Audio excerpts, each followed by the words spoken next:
to Corinth, wanderer. I have a special visit planned for you today. It's an intimate, informative look into the daily lives of Greek women.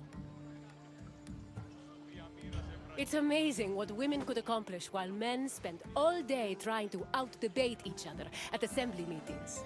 Their work should be far more appreciated on the whole, but we're going to acknowledge that now.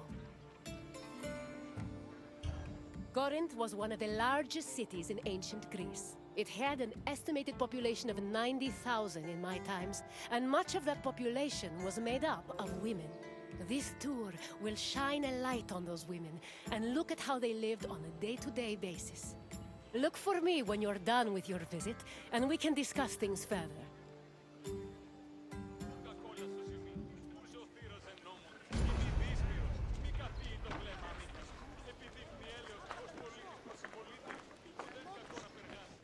Young girls growing up in ancient Greek cities were usually raised by a nurse. They mostly stayed in the women's quarters of the house, the gunaikon, where they spent their time spinning threads and weaving. While there is not much historical evidence of young girls at play, especially compared to boys, it was still known to happen. For example, an ancient terracotta group depicts two girls playing ephedrismos. This was a competition to see who could strike an upright rock from afar using a pebble or ball. The game's loser had to close their eyes and carry the victor until they managed to touch the same rock with their hands.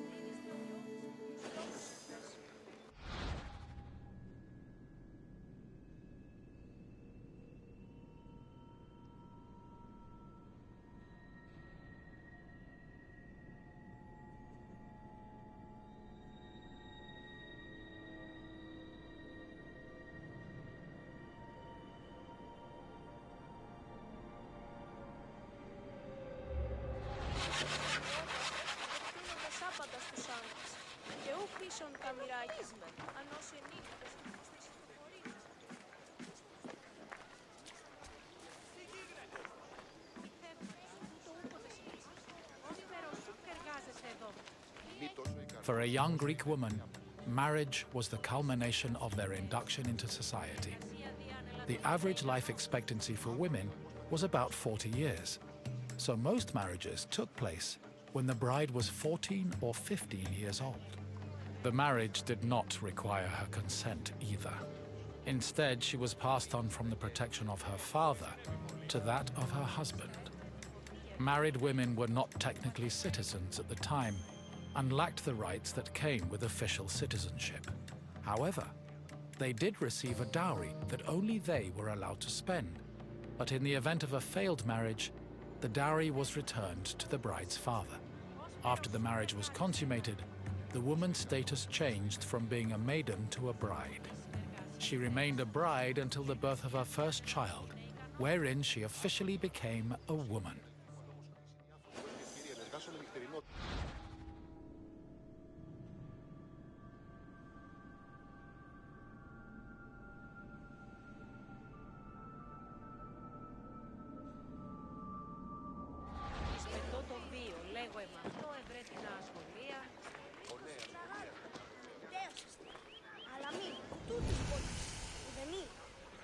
Απατεών και ψεύτιση.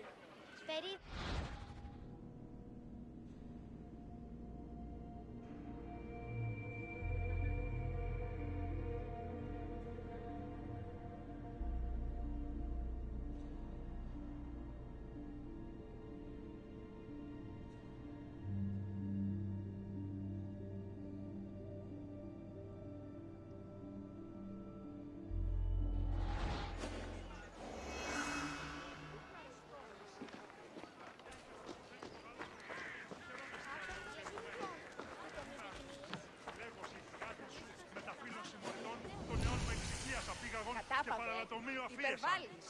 Ο γείτον μια ώρα και...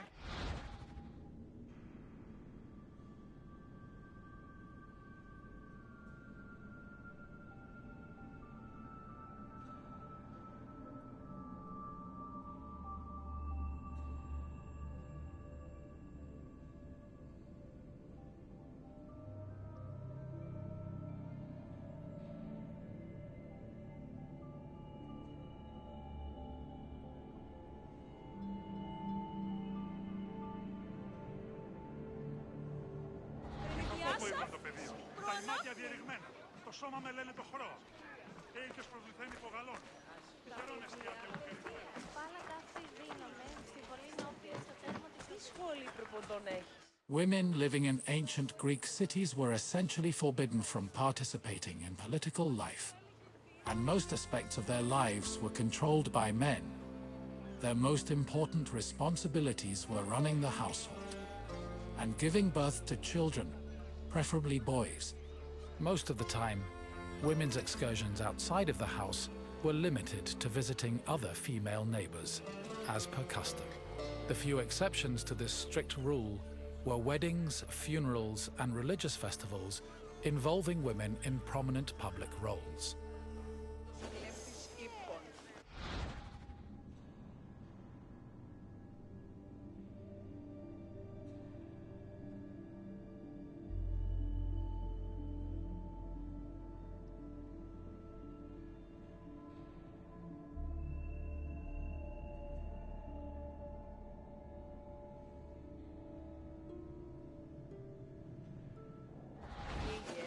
Χώρο.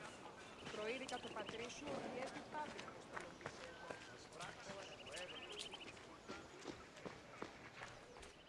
Making textiles was the main occupation of most Greek women.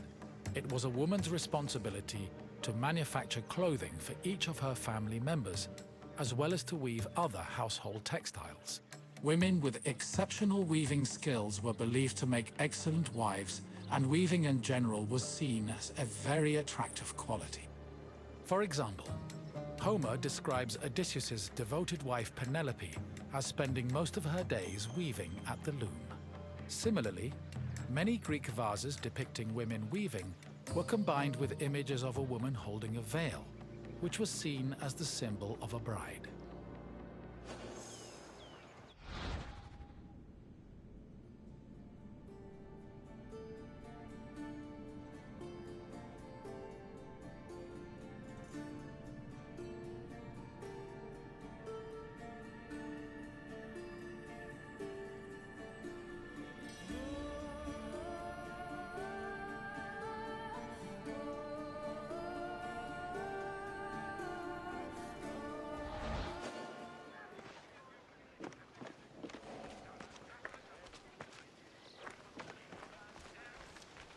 Ancient Greek women cooked in their house's kitchen area.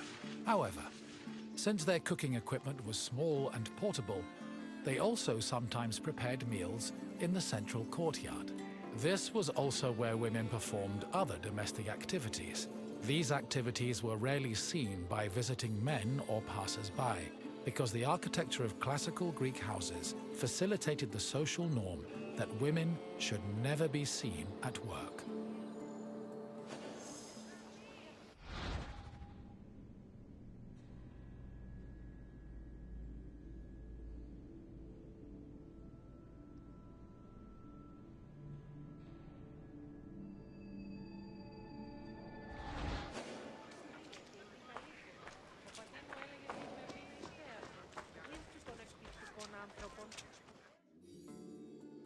The historian Strabo relays that the Temple of Aphrodite was one of Corinth's most famous landmarks.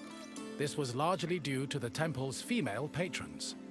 These hetairai, as they were called, were donated to the goddess by both men and women. According to Strabo, the Temple of Aphrodite contributed greatly to Corinth's wealth. The hetairai were the temple's main attraction, and many visitors came to Corinth in search of their company, for which they spent frequently and frivolously.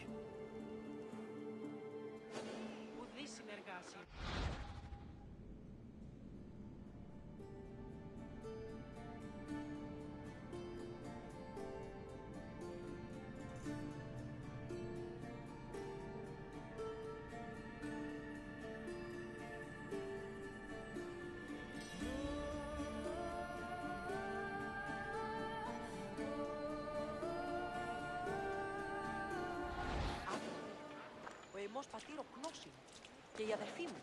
Αλλά όμως ούτε εσύ διάφορα. Δώσ' μου. Hello again, wanderer. I hope your visit was an interesting one. Greek women lived very restricted lives compared to men, but throughout it all, they held on to their strength and dignity. Is there anything else you'd like to do? Then farewell, wanderer, and thank you for visiting this great place. Των άνθρωπων, σπουδαίος χωροδιδάσκαλος, ως τη σύονται διδάξιν άπαντας.